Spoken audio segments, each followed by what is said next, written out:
intros? Absolutely. Okay, cool. All right. Hello, everyone. I'm Kim Mack. Welcome to the 6th event in the Popular Books in Process series, a collaboration between the Journal of Popular Music Studies, IASPM US, and the Pop Conference. Last week, we had a great conversation between Grace Elizabeth Hale and Johnny Dovercourt about the Athens, Georgia, and Toronto music scenes, respectively. And next week, on August 4th, Alicia Lola Jones will be discussing her new book, Flaming, the Peculiar Theopolitics of Fire and Desire in Black Male Gospel Performance. Today, we're excited to have David Grubbs here, who will talk about his new Duke University Press book, The Voice in the Headphones, and he will be in conversation with the poet Mónica de la Torre. David Grubbs is professor of music at Brooklyn College and the Graduate Center CUNY. He is the author of The Voice in the Headphones, Now That the Audience is Assembled, and Records Ruin the Landscape, John Cage, the Sixties, and Sound Recording, all published by Duke University Press. And with Anthony McCall, Simultaneous Soloists, published by Pioneer Works Press. As a musician, Grubbs has released 14 solo albums and appeared on more than 190 releases. Mónica de la Torre works with and between languages. Her latest book, the collection of poems and translations, Repetition 19, was published earlier this year by Nightboat Books, and previous full-length poetry collections include The Happy End, All Welcome in 2017, Public Domain 2008, and Talk Shows 2007. Born and raised in Mexico City, she's a contributing editor to Bomb Magazine. She co-edited Women in Concrete Poetry, 1959 to 1979, forthcoming from Primary Information, and she teaches poetry at Brooklyn College. After the discussion, there will be a Q&A, which Eric Weisbart will moderate. Please put your questions in the chat as they come to you, and Eric will find them there at the end of the discussion. So I will now turn things over to David and Mónica. Let's give them a warm welcome. Thank you. Thanks. So I think for the structure today, I will introduce The Voice in the Headphones by talking about where it fits in with previous books and projects of mine, and how it leads to the book that I'm currently writing. And I'll give a 10-minute reading from The Voice in the Headphones, a different section from the PDF excerpt that Eric circulated so that the sound of the book's language hopefully is fresh in everyone's ears. And I also wanted to say, when the series title Popular Music Books in Process was announced, I was especially excited about the idea of presentations and discussions around process. So I would be very happy if that becomes central to today's session. The Voice in the Headphones is a book-length poem that describes an unnamed musician in one epic day in the recording studio trying to finish a soundtrack to a fictional film. At certain points, the film overtakes the book's narrative through Skype conversations with the film's director, who's kind of micromanaging the project, and with long descriptions of the film. The Voice in the Headphones is a book about the culture of the recording studio through attention to the language of the recording studio. When I first began working on it, I described its setting to friends as every recording studio in which I've ever set foot. And I first imagined that as an impossible concatenation of rooms opening onto rooms. But I think as I've proceeded through the writing of the book, it settled down spatially to a more coherent layout.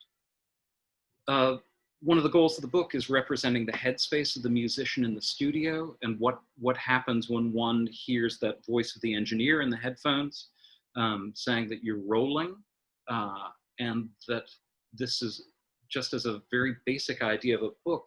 I might say that this is the first book that I ever imagined or dreamed of writing. One of the basic insights of the book is expressed in the phrase, studio is the absence of pushback. So it's a book about the kind of psychology and strategies for making it count in the recording studio in the absence of an audience, now that no audience is assembled. And The Voice in the Headphones is the second in a series of 3 book-length poems that are also experiments in music writing.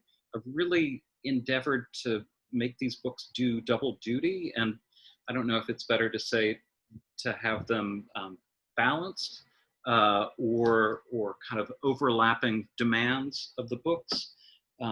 Models for works that made me think such a thing was possible include Susan Howe's work that functions as literary history in the form of poetry, or Nathaniel Mackey's work that functions as music writing in the form of serial poetry and novels, or Alexander Kluge's work that functions as media history in the form of short fictions.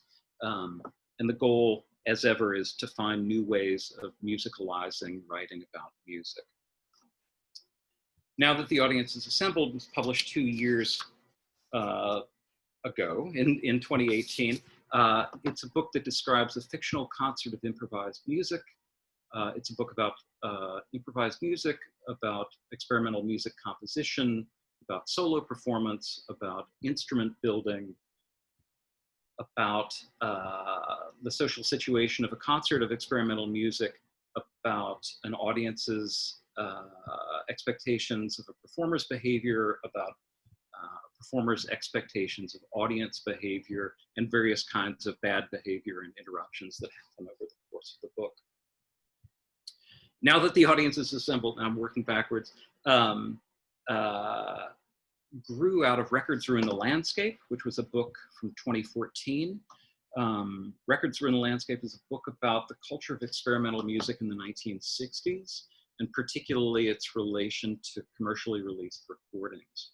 And the book's basic insight is that most new forms of experimental music in the 1960s, be they various kinds of indeterminate musics or long duration minimalism, or text scores, or happenings, or free improvisation, or live electronic music, what these forms all shared was a sense that that these new kinds of music undermined the form of the recording, and John Cage was perhaps the most important individual to articulate this position. Records Ruin the Landscape, it's not only a book about period attitude in the 1960s towards recording, but also it's a comparative study of listening cultures between the 1960s and the early 21st century when I was writing it. And so the reason why I go into detail about it is that when I completed it with a number of years of working on this project that was about sort of the texture of mediation and the texture of time as embedded in recording, and the time travel of jumping back and forth 50 years from the 1960s to the present, with now that the audience is assembled, I really endeavored to write a book that communicated the experience of duration in live performance. And so that's why it's a book-length description of a single concert. And that really set the tone for this series. So after Records Ruin the Landscape, I knew that I wanted to write a long poem. My academic background in graduate school was in studying poetry. I have a PhD in English. I had assiduously avoided writing poetry until recently, because the song lyric was always my medium for writing poetry, and those kinds of writings participated in the double demand that they work on the page and as sung. The next book, just to kind of quickly say, has to do with playing music on tour, but whereas the first 2 strictly kept to this form of describing musical events unfolding within a single day, this next book is about a succession of single days spread out over 30 years.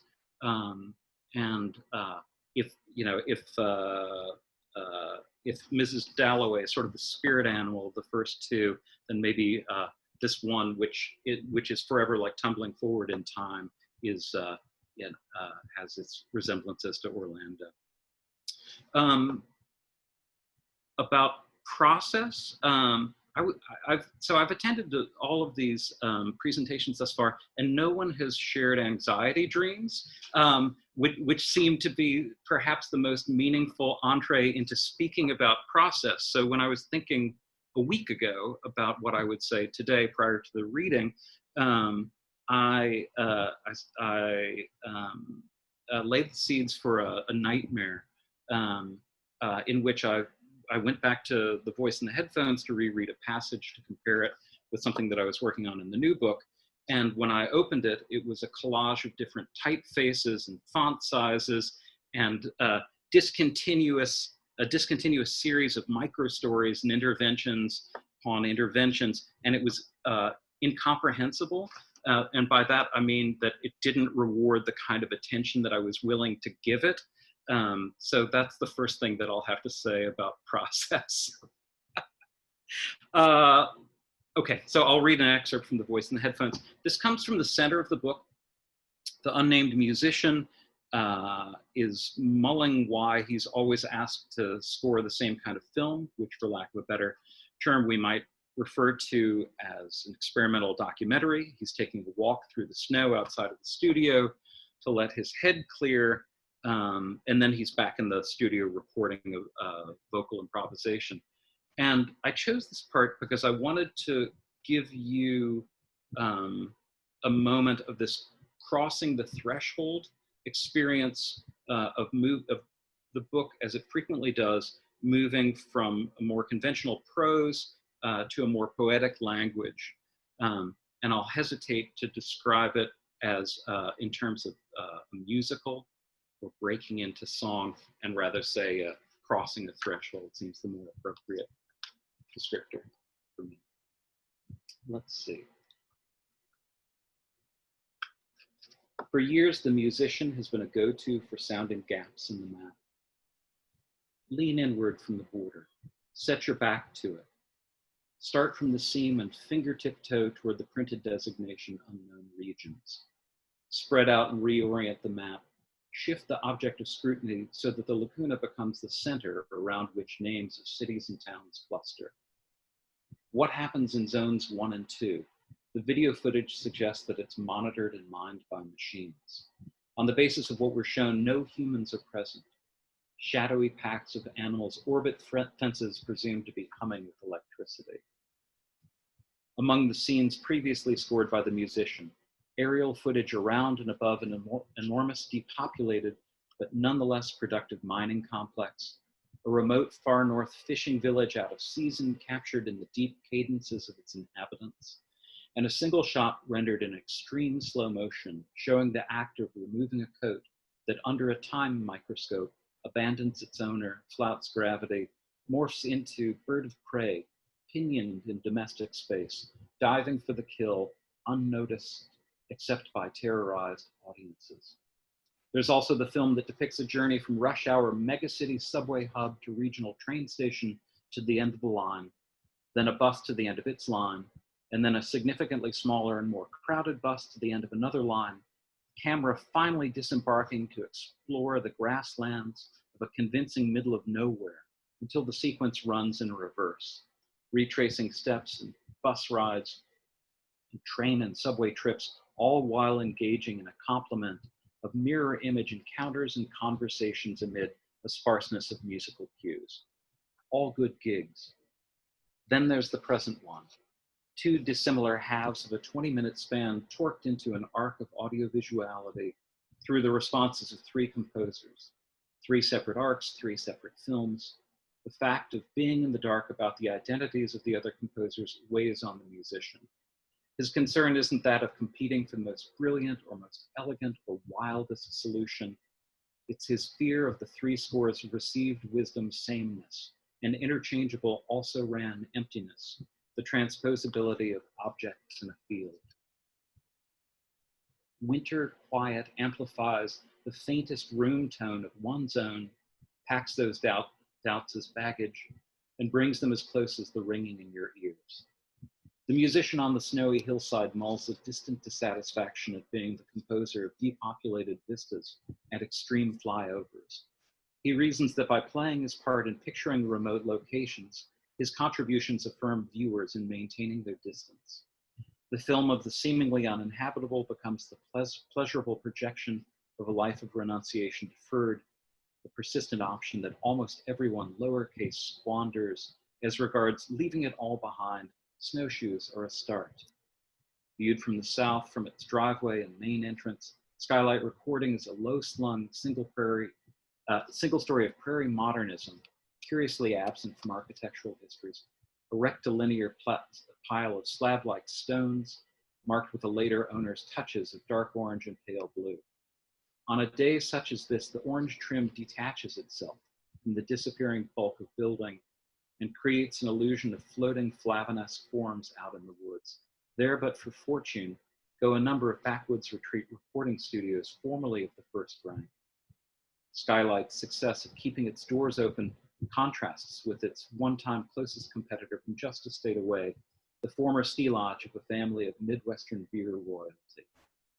Between owners, the competing studio's operations ceased, and while it lay fallow in spreadsheets of real estate speculation, the hardiest of a small stand of trees grew through its windows and into the attic, eventually piercing its crumbling roof.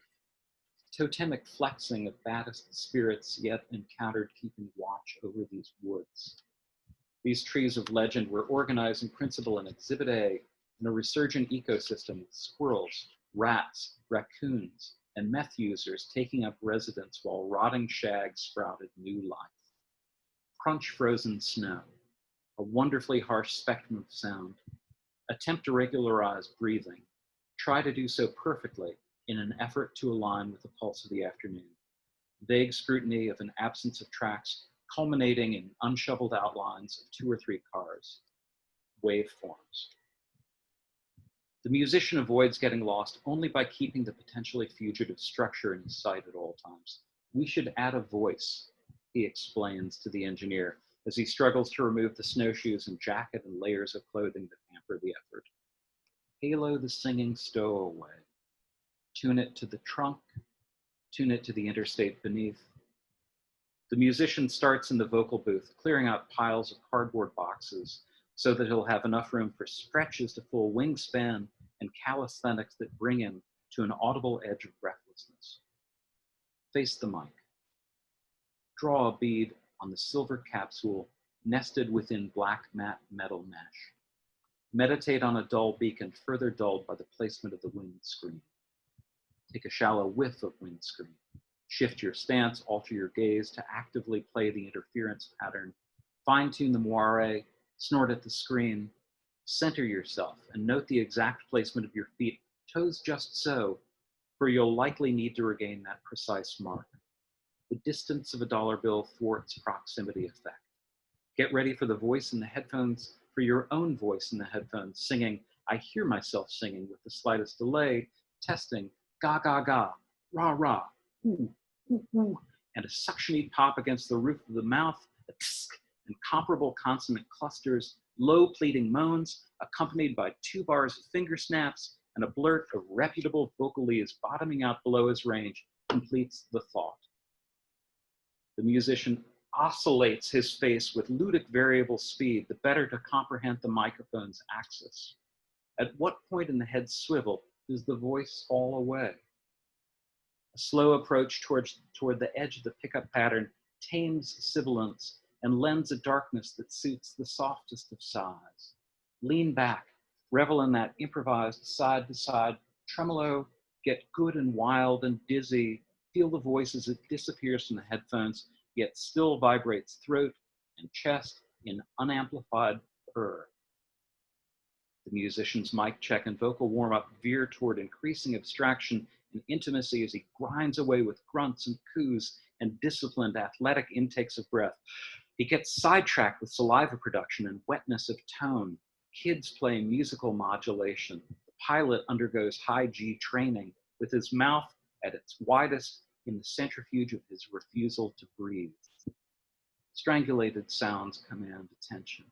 Adjust wind scream.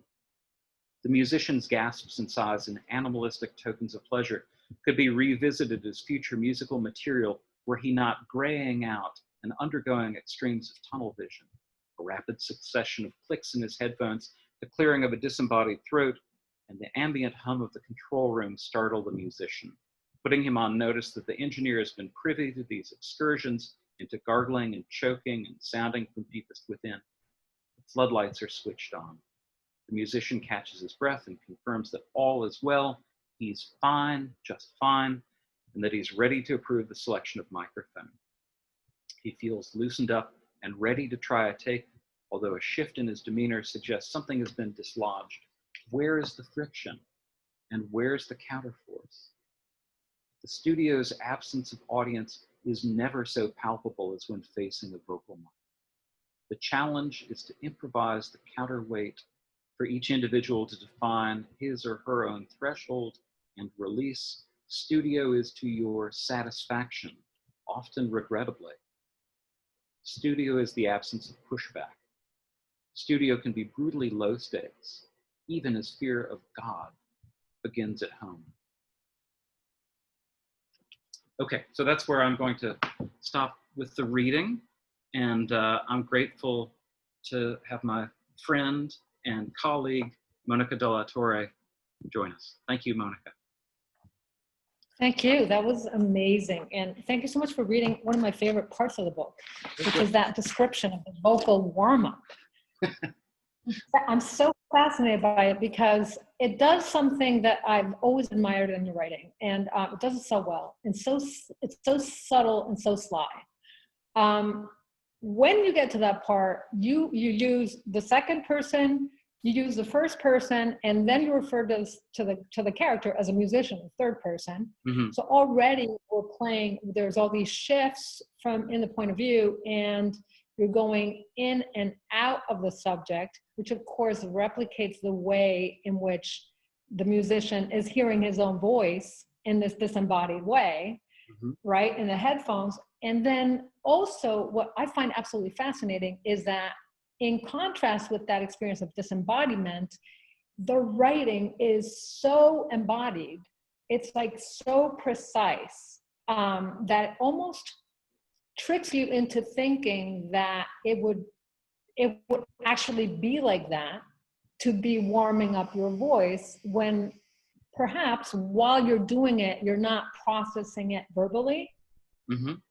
right? Like I would think that it's not a verbal process at all. You simply stand in front of the mic and start doing all these things, but your analytical description of it and the breaking down of all the steps involved in the process is just absolutely fascinating to me. And it seems like a feat of translation in a way, a translation in terms of going from one process, which is completely embodied and not verbal, to one that is disembodied, concise, almost scientifically precise, and produces this illusion of embodiment.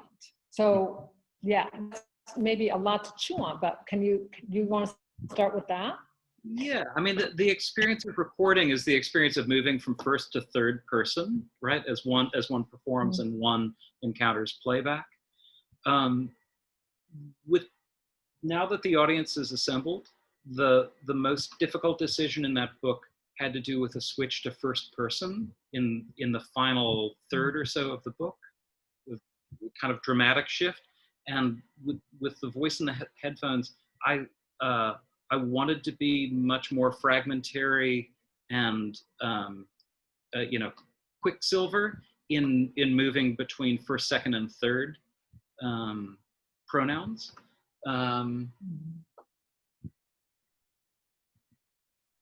Yeah,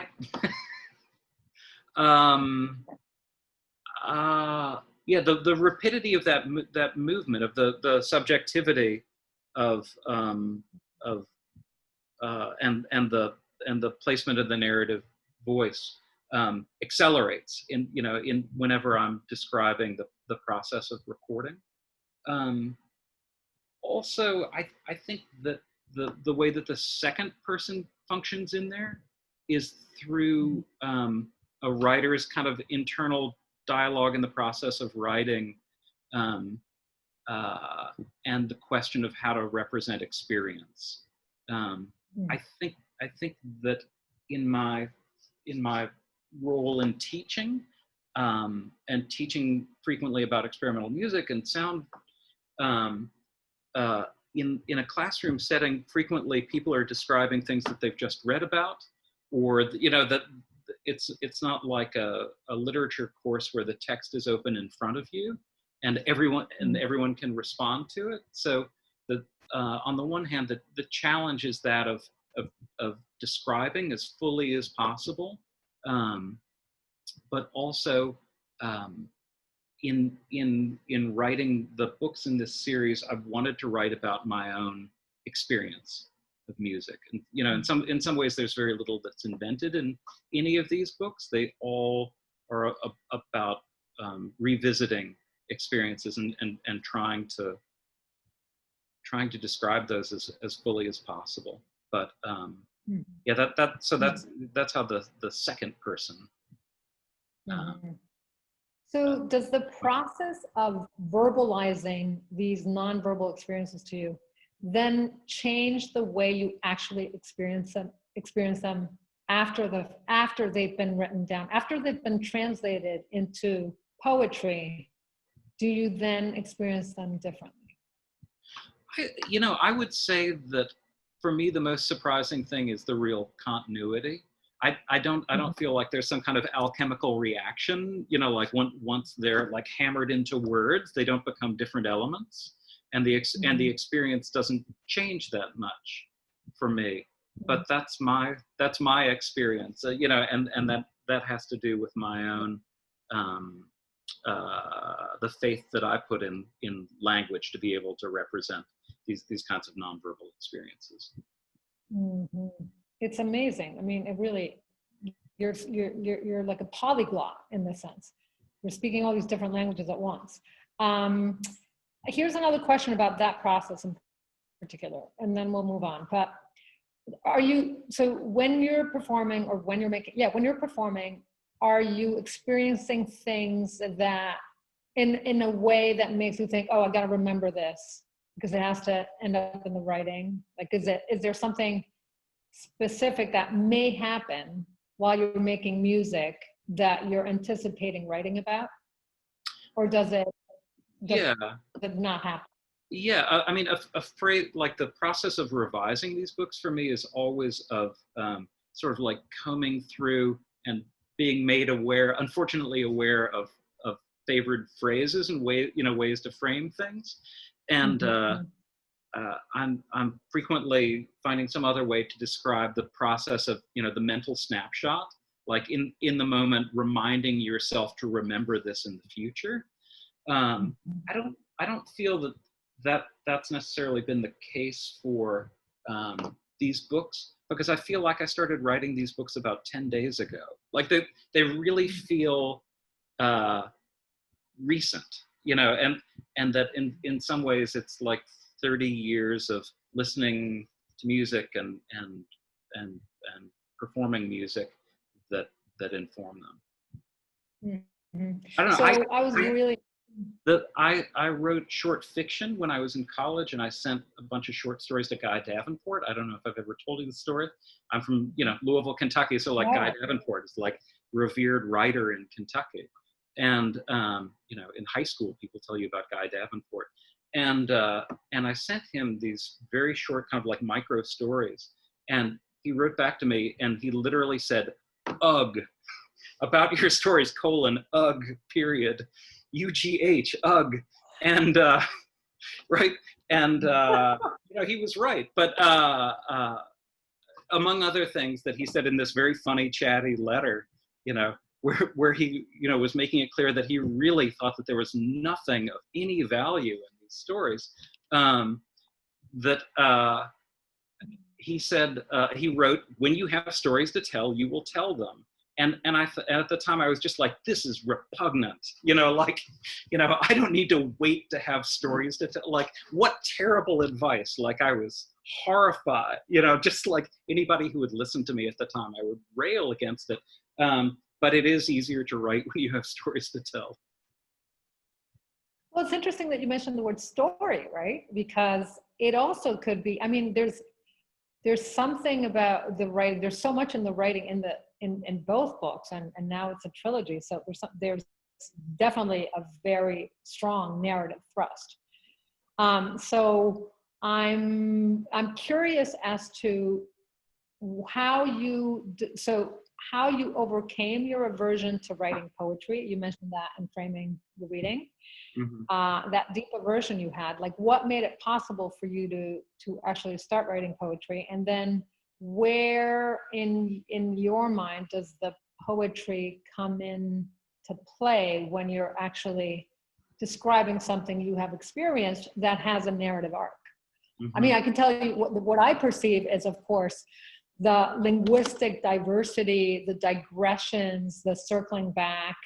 There's a lot of repetition. There's a lot of alliteration that I just like. I can dwell on certain phrasings of yours and just linger on them and parse out the sounds and really just lose myself in them. But of course, that is something that you kind of work against because there is that narrative arc to the writing.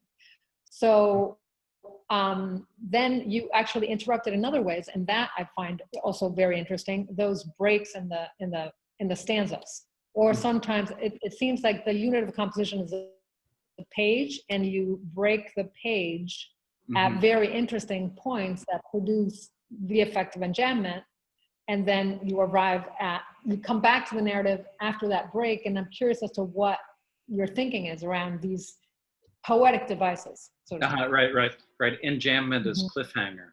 Yeah. The thing that tipped the balance from songwriting to writing poetry for me totally had to do with scale, and maybe my aversion to writing poetry was trumped by my reluctance to sing, or to sing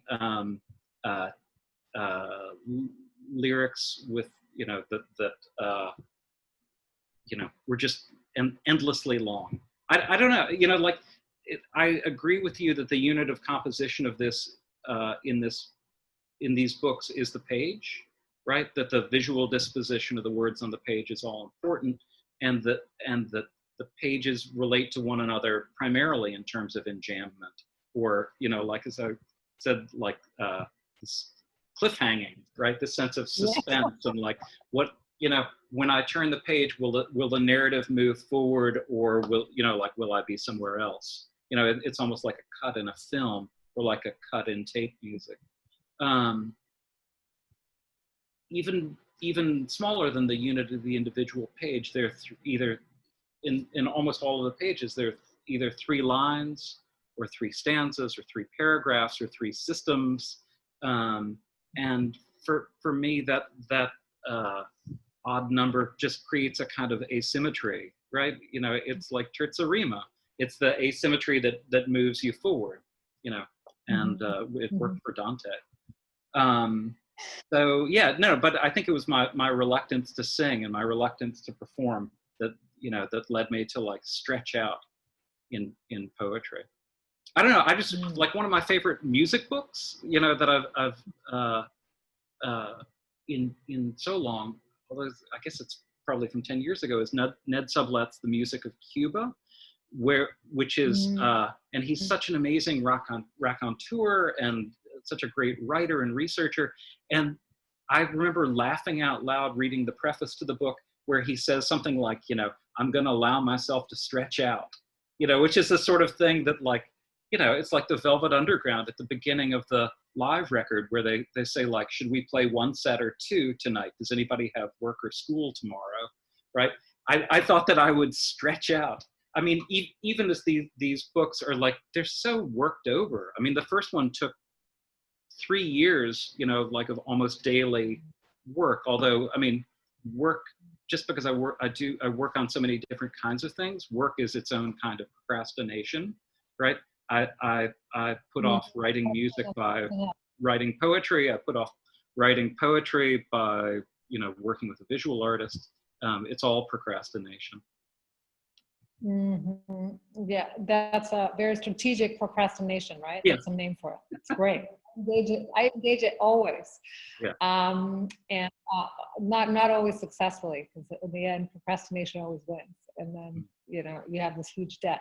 But super interesting. Yeah, well, I have so many questions, but since you mentioned that sublet, are there any other music writers who you appreciate and who maybe have informed what you do? Maybe some of them working in hybrid modes.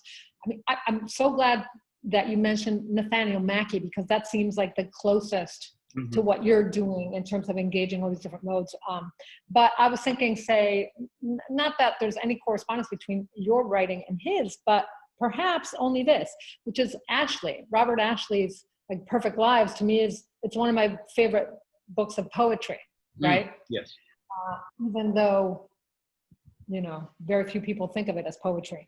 So are there other music writers for you who trouble genre and open avenues that may be simpatico with the path that you've taken?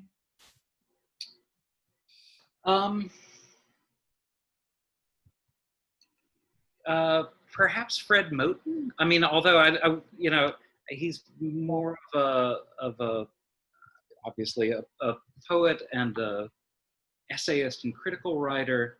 But I'm thinking of you're prompt to think of people who trouble genre, right? So I'm not thinking of necessarily people who would be in a kind of canon of music writers. Because mainly I'm thinking about your mentioning Robert Ashley makes me think, oh, well, what are the writers that I deeply enjoy, right?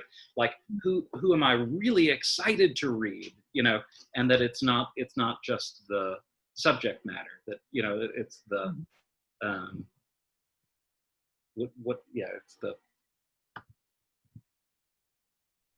it's the experience of reading it.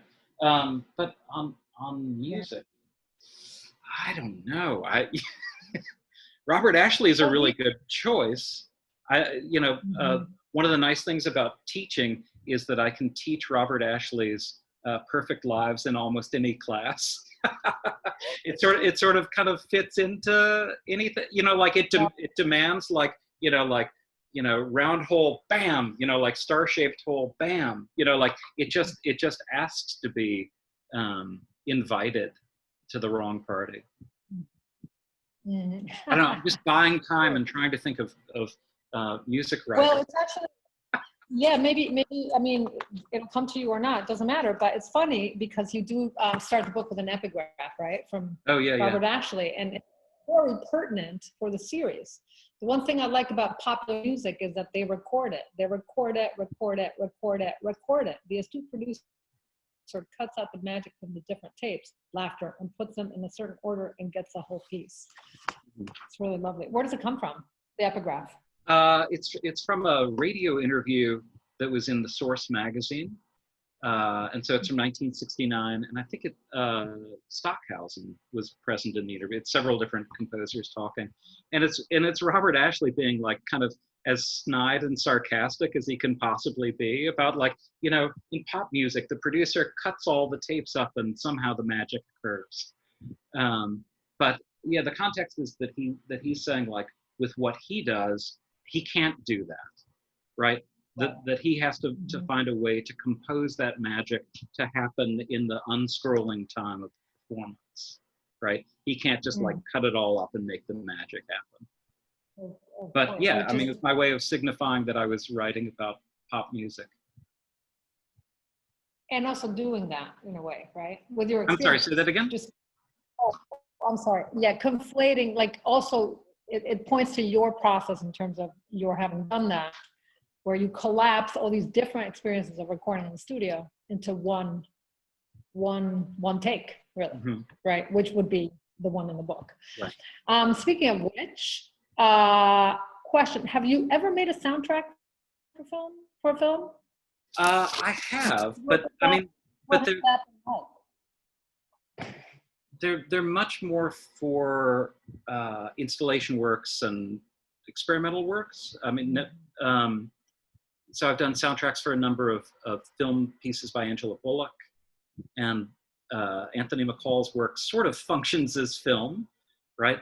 For him, I think it's all about getting back to his memory of the sound of the 16 millimeter projector, right? That's sort of his Proustian goal. Yeah. I've never had this experience of being hectored by a director, like I describe in the book. But I think, you know, lots of people have seen whatever, like Beware of a Holy Whore, you know, like movies about directors acting tyrannically. So I could just kind of imagine that. No, but normally, yeah, when I've been asked to do, you know, as people say, kind of bloodlessly, like music to picture or sound to picture, I've kind of been left to my own devices, like send me 20 minutes of sound, and that's excellent. That, you know, that's the way that I want it. Mm-hmm. Mm-hmm. Okay, going back to the beginning too. What was that dream you had? The dream when writing which book? Oh, I'm fascinated. It was just a week ago. It was my nightmare in thinking about this particular event that we're participating in right now. That that I was writing the current book, which doesn't have a title just yet, and that I wanted to compare a passage to something that I had remembered being similar in The Voice in the Headphones. And when I went back to look at The Voice in the Headphones, it looked like, you know, Italian futurism or something like that. It was just like, but then when I woke up, the thing that I realized that was worse, the worst thing about it was that I wasn't willing to commit the attention to it, right? It wasn't just that it was like gibberish, because I mean, what's gibberish? It's only a question of like how much attention you're willing to commit to something. And in the dream, I wasn't willing to commit any time at all to it. You know, I just sort of like set it aside, which is, I mean, that's what made it a nightmare. I see. I've had a very similar nightmare of Tell us. Being invited to read somewhere. Okay, so I'm invited to read somewhere, right? And one or two things can happen. One of two things. One is I open my book and either the page is blank and there's nothing for me to read. Yeah. Or there is something that is unreadable because it is not a word. It might be an object. It might be a snake or rocks or, you know, just things stuck to the pages and there's no words to read.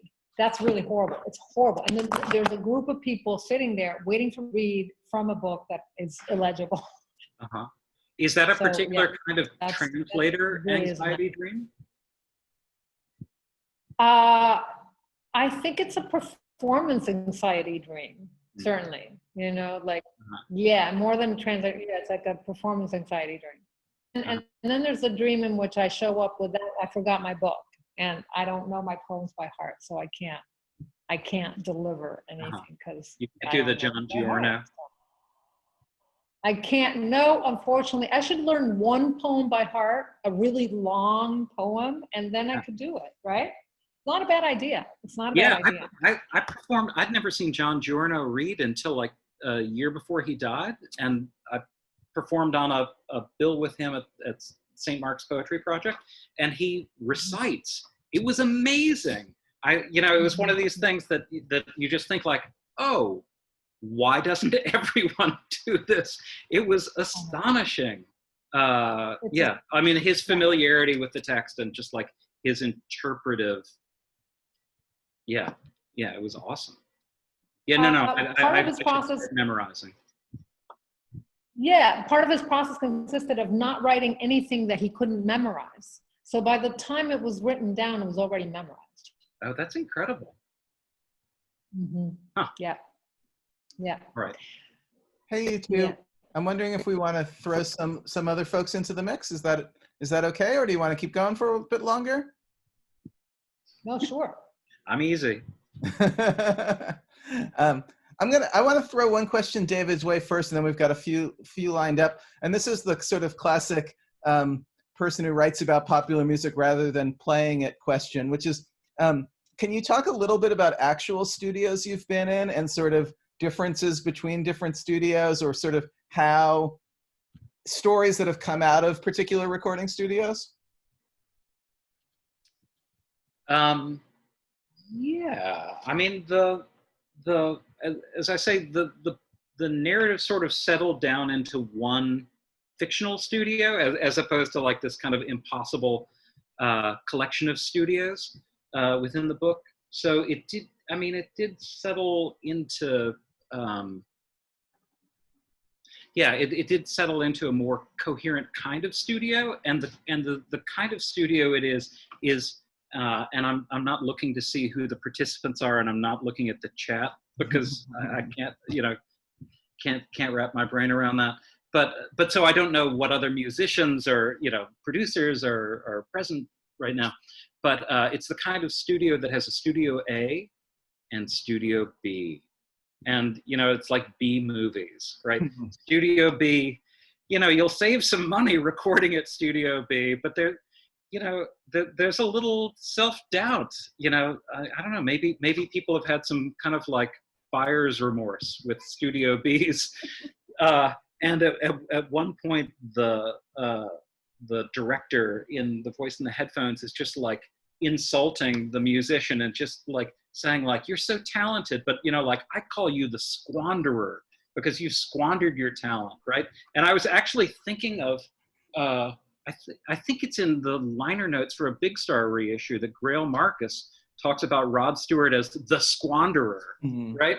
And that's exactly what I was thinking about. Like, oh, the squanderer. Like, you'll always be stuck in Studio B, squanderer. Wow. And there's some interactions with old friends who happen to be in Studio A. And over the course of the book, the unnamed musician is always I mean, it's like the castle, right? He just wants a peek inside of Studio A, just like, what's going on in Studio A? And his friends who are just like, you know, their session is imploded and they could care less about Studio A. So that's the kind of studio that it is. Nice. I must, in a familial sort of way, turn it over to Anne, who has a question for you, I believe. Okay. Anne, are you out there? I'm here. Hi. That was Hello, Anne. This is wonderful, and it's great to hear you, David, read your work as well as talk about it. And I had a little question about that, but so I'm going to cheat and have two questions. My first question is, I wonder when you're writing in these books, whether describing the experience of making music in a studio or live, how your motivations are balanced among wanting to express the emotional or affective experience of playing music, the visceral, physical experience of playing music, and then third, the craft or technical side, which so often when I interview musicians, they're a little frustrated if they're not talking to Guitar Player magazine, which they never are when they're talking to me, that they don't get to talk about the craft side. They don't get to talk about the, what many musicians consider actual music making or the aspect. Right. So I wondered how in this kind of work, which is another kind of technical construction within the confines of the poetic form, how you kind of like feel motivated or not by any of those, areas, thematic areas, I guess. And then my other tiny question is about when you're giving a reading, what is your experience of that as opposed to playing music, like that kind of performance? That's just a general question about your life as a poet and your life as a musician. Right. And in terms of the use of technical language, I think that in some ways the way that it functions in The Voice in the Headphones is not to be precise, right? Not to like talk to Guitar Player magazine, right? but rather to enjoy the strangeness of that language, right? And the insularity of that language, and the humor of that language, like how alien it seems. It's not Moby Dick, right? But everyone experiences the insanity, like, of learning about whaling through Moby Dick, and there's a little bit of this sense. I mean, it's why people read spy novels, right? And so you learn you know, the inside secrets of the world's greatest spies. And there's a little bit of that in this book, but it's not so much like, you know, like, let me tell you how it really is. So, you know, so much as just like, man, they speak a really weird language in recording studios, and that language can be the material of poetry. And in terms of preparing for it, I'm insufficiently over-prepared is the way that I frequently describe my state of mind when teaching. And I'm happiest practicing as a musician and rehearsing. And a little of that spills over into reading. So again, rather than speaking about the ways in which reading poetry and performing music are fundamentally different, they are fundamentally different. I think, again, like I'm sort of struck by the commonalities in the way that I approach the book. That's why I have to memorize the poems like John Giorno. Franklin Bruno, I think you're up. Studio B. You out there, Franklin? Okay. Yeah. Am I unmuted? No, we hear you. Am I unmuted? Okay. Yeah, so I think we've been in some of the same Studio Bs. And so I actually wanted to ask you about this. I'm interested in, I know what you mean about the lack of pushback and the stakes. And I'm kind of asking this question as someone who also has to, record his own vocal tracks and listen to them, and would frequently just as well that somebody else were doing that. Mm-hmm. And I've always had a hard time getting the vocal take I like, and second guess the fact that you can do it again. And I wonder if you maybe, you say that the stakes can be very low, which I understand, but I almost want to call them just like different kinds of stakes in the live and the studio situation. On the one hand, it's like, oh, am I affecting these people, this audience, right? So that's the stakes. That's gone, except for like, does this engineer think I suck yes. In the studio, right? That's bad. But there's also, this could be something that people listen to repeatedly, right? In the live situation, I personally often feel a little, quite a bit more comfortable, because I know I don't feel self-conscious about improvising or making mistakes. I know that the phrasing is, well, as long as I don't actually stop the song, the performance, right. It has happened. What has happened, that's what's happened, and I'm okay with that. But I'm much more. I have the less spontaneous studio situation can be difficult. So I wonder whether you kind of see what I'm saying, and how do you handle that yourself, as much as a musician as writing about it. Mm-hmm. Man, that's a great insight. That that live can feel like its own kind of low stakes quality, right? If it passes, right? If it only happens that once, and you're never going to have to come to grips with it again. That's super interesting. I don't know. I was very focused on the transition from writing about a concert and really writing about the audience. Now that the audience is assembled, is perhaps more about the audience than it is about the musical performance. So that like sudden rapture right. style disappearance of the audience in writing a book about the recording studio sure. made me really focus on that. But the kind of like carved in stone quality of the recording is its own kind of high stakes game. I I think it's interesting that at least for me, the fact that you focused on it vocally rather than an instrumental take, like yes. There's something more just that much closer to one's sense of self, at least that one is having to produce the vocal and be there as in the absence of the body when people listen to it. That's your self-representation right there, is your voice. Yeah.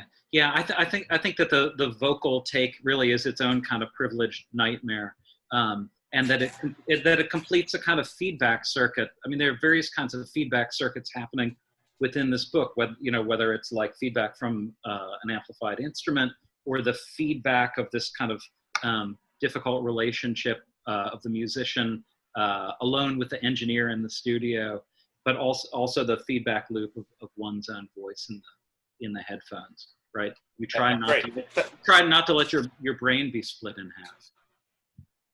Thanks. I'll let you move on. So is that a take? Yes, that was a good take. We have a question from Matthew Howland. Are you there, Matthew? I see a photo instead of in front of your name. Can you hear me and speak up? Unmute yourself? Yeah.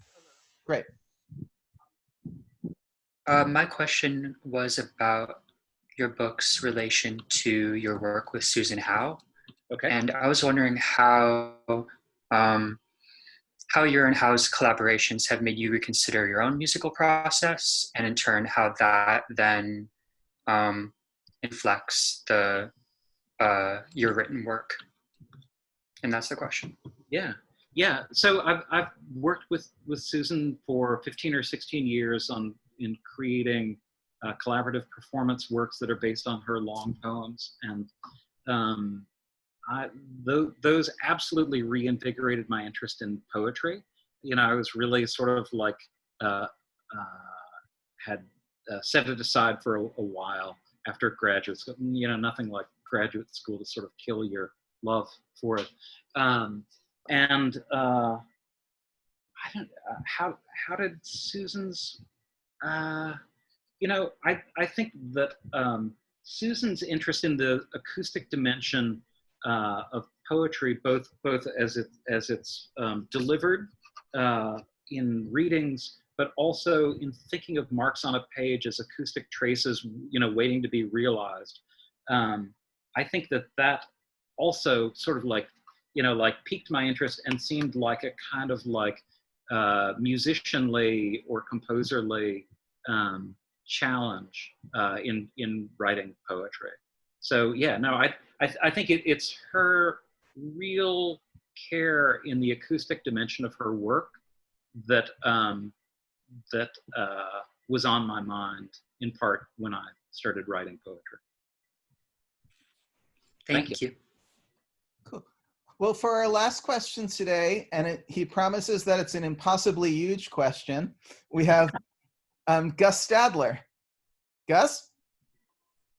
Hi. Well, I guess we'll find out if it's impossible. You know, I'm going to give a 3-word answer. Fair. So I mean, I have found this fascinating. I'm really looking forward to reading the book. And I just wondered if I was thinking about you know, I mean, obviously the whole project is in some level about the relationship between writing and sound recording. And I was wondering about having you talk a little bit more about that in relation to lyric, and also, I guess, the thing that sort of came to mind while I was listening to you today was some scholarship about Zora Neale Hurston by Daphne Brooks and Sonia Posmentier, who I think is one of her students, about the relationship between sound recording and authenticity and lyric, and sort of like the pressure that, or the ways that Hurston kind of upends the notion of authenticity in recording and in lyric. And I just sort of hearing you mention people like Mackey and Moten just made me wonder about whether there's something specifically about like the pressure that Blackness puts on like conventional notions of poetics that's key to how you think of the relationship between writing and recording. Mm-hmm. There's a lot. Again, it's big. Yes, that's an impossibly large question. Yeah. No, I don't know the Daphne Brooks piece on Zora Neale Hurston. So I would like to read that, and I should read that. But just in thinking about Blackness and writing on music and sound through Nathaniel Mackey and Fred Moten, I mean, I think that I came to it their work first and strongly through the sense of the kind of impossible challenge of documenting improvisation. So the role of improvisation in Black music is really like at the heart of that. And I think that it really has to do with the serial forms of Nathaniel Mackey. So most of his poems, are ongoing series of poems, and his epistolary novel, From a Broken Bottle, Traces of Perfume, Still Emanate, is an ongoing series. So just that way of documenting loosely and in parallel, and with no end in sight, seems so related to jazz improvisation, and so relevant for me in thinking of all kinds of musics, right? That kind of faith in the possibility of endless description seems to me something that I find compelling, both as a writer and as a reader. Well, we did get one more question, and we're not crazy over time. You feel like you got one more in you, David? Sure. Okay. John Encarnacio. Hi from Sydney, Australia, David and everyone. I just want to say first, I only discovered your book, Records Ruin the Landscape, in the last year and kind of knocked me out. It was really, really great and really useful. Thank you. So there's kind of three parts to my question. First of all, I'm wondering if you think there's a relationship between what you're doing with this series of books and the idea of memoir as a form. Is it a kind of obfuscated memoir? And sort of feeding on from that, could you tell us about your choice of poetry as a medium for these books rather than prose? And I mean, even your definition of poetry in this sense. And why is it your desired medium rather than, say, the essay, which arguably also has the potential for a similar kind of creative blurring between fact, in inverted commas, and fiction?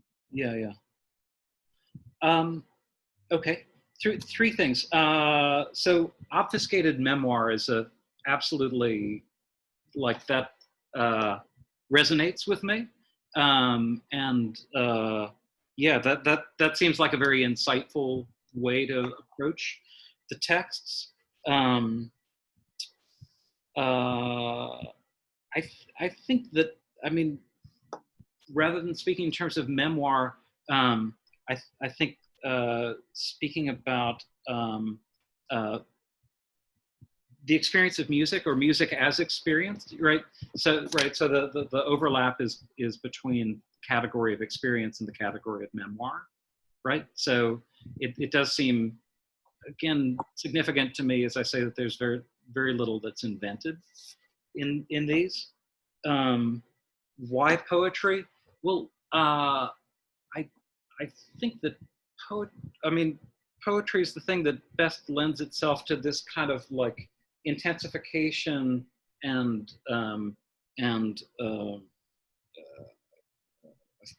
what do I want to say? And slackening of language.